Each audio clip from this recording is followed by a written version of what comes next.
And so today, I'm hoping that everyone is thrilled and excited. But before we go, let's talk about the guidelines we'll be following. First, please don't litter or leave any trash. Second, do not leave the group. Third, please do not go somewhere and can't see. And fourth, please always report any issue that occurs. And fifth, please relax and enjoy our tour of Manila.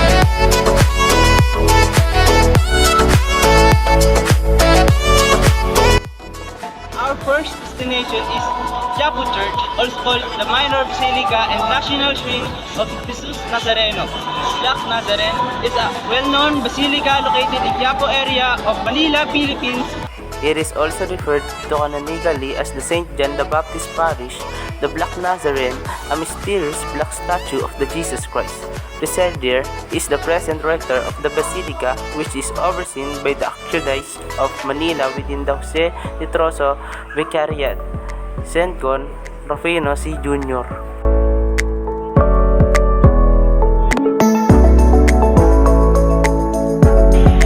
We are here in Intramuros and our second destination. The area that is now known as Intramuros is a centuries-old historic quarters that was formerly thought to encompass the entire city. Manila is completely encircled by walls Intramuros, which translates to outside the walls. In Spanish were other towns and arrabales that were outside the walls and are now District of Manila. These towns were independent until the early 20th century when they were merged into the city of Manila.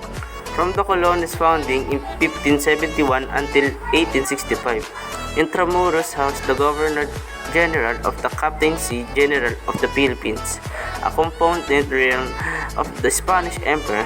It also housed the Real Audiencia of Manila until the end of Spanish rule during the Philippines Revolution of 1898.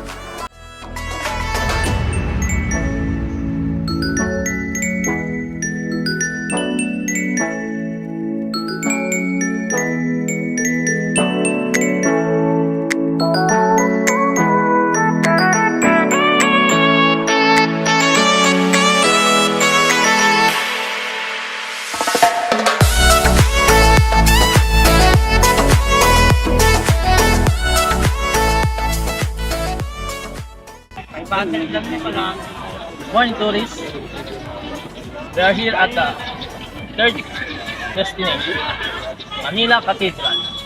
The Manila Cathedral is sometimes called the Minor Basilica and Metropolitan Cathedral of the Immaculate Conception.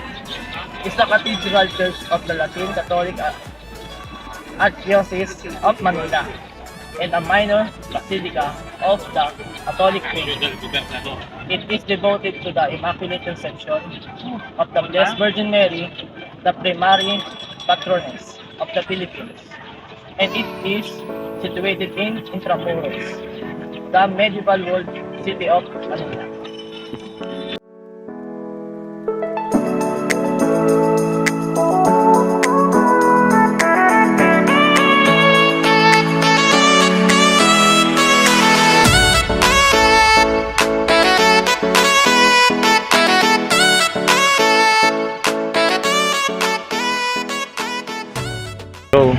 Our fourth destination is National Museum of Fine Arts along Padre Burgos Street, heading southwest. The monumental old legislative building is presently the National Museum of Fine Arts.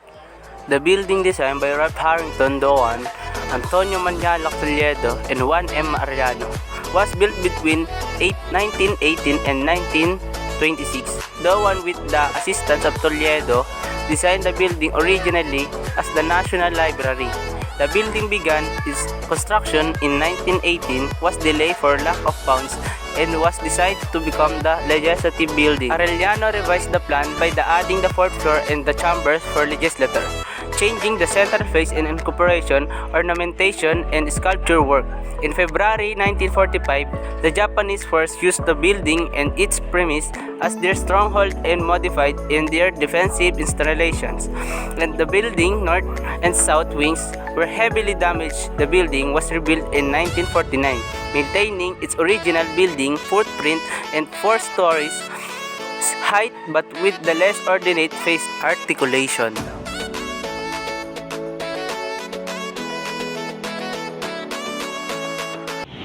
Good afternoon, tourists. And our fifth destination is National Museum of Anthropology. The National Museum of Anthropology staged the Philippines, ethnographic and terrestrial and underwater archaeological collections, narrating the history of the Philippines from the past as presented through artifacts as evidence of its prehistory. In the last days of Second World Wars, Battle of Manila, the Department of Finance building along with the Legislative building served as part of the Japanese defensive installations. For 7 days, from February 25 until March 3, the American force bombarded the building with heavy artillery fire. The stability of reinforced concrete building to withstood the impact force of artillery fire and bombardment the building with heavy artillery fire. The stability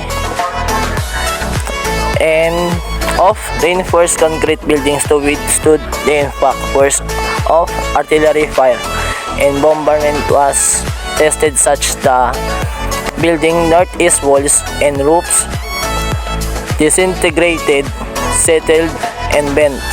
The building was heavily damaged. The building was rebuilt in 1949, maintaining its original building footprint and 5-story height. The 5-story building has an odd trapezium plan with a chamber and its northeast obtuse vertex and concave side on its southeast fronting the rotunda. A ground level approach on a driveway protected by a 3-fourths structure serves as the entrance at the chamfered northeast corner of the building halls and rooms are orthogonally arranged around the central courtyard in the same trapezium shape.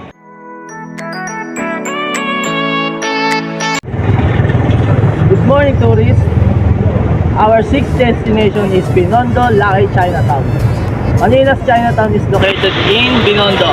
Because of its rugged terrain, the name is derived from the Tagalog word Binondo, which means mountainous.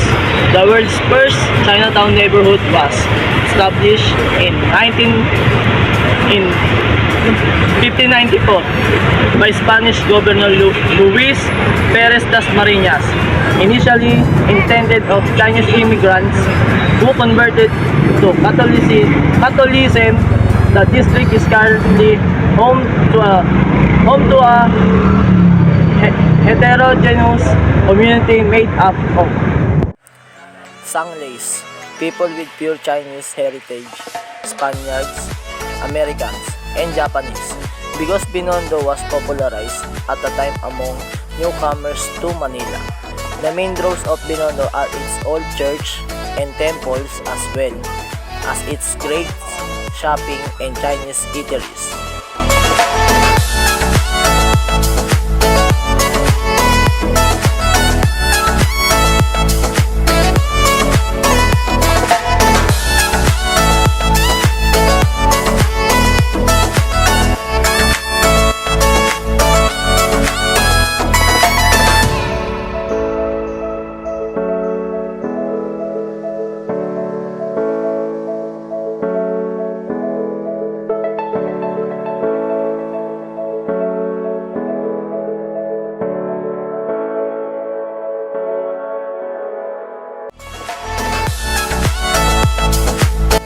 Ang kapitong destination, ang Rostori's Forest Park The urban forest park beside the river Manila, Philippines is located in the Terminita or neighborhood on the Antonio Village Street, which was formerly called Arrostores.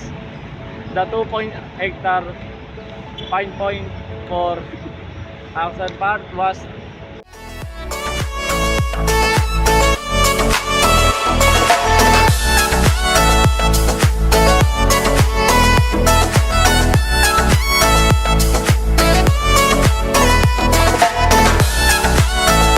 the hectare, 2.2 hectare part was created in the 1993 at the base of the Quezon, right of the south bank of the Pasig River.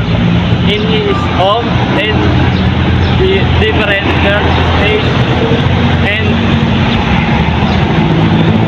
future second ground forest with 61 different.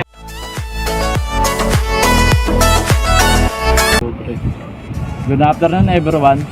Our 8th destination. Originality now as Cementerio General de Leon Paco Park is a recreational area that was once the municipal cemetery for Manila, constructed by the Dominican during the Spanish colonial era. Paco Park, started in Paco, Manila, Philippines, and established General Luna Street and the eastern end of Padre Porrera Street. It has gained popularity as a location for various events such as a wedding pre-nuptial shoot.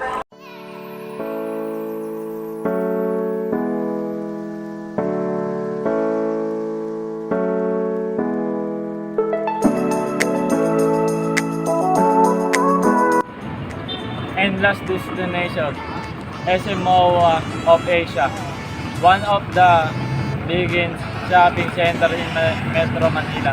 SM Mall of Asia or SM MOA as community is scheduled in by City Pasay SM Mall of Asia.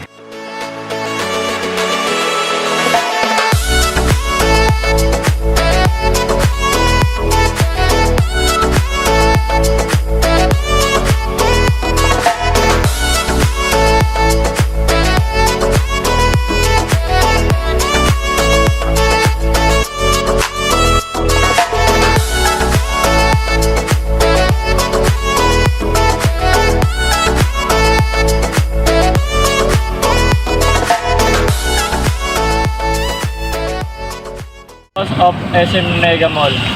Renovation is took the place of SM North as first from 2011 to 2015 West as when SM site in Cebu opened its door in 2017.